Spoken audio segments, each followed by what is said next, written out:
Hello everyone, today I will show you how to remove strike through or cross out from text in Google Spreadsheet. Open your Google Spreadsheet. Now I'll remove this strike through from my text. Drag your mouse, select your text. Now simply deselect this strike through or disable strike through and see this. Strike through already removed.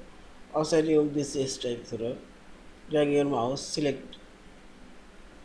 Now click format option and select text option and select strike through and again select strike through and see strike through now gone.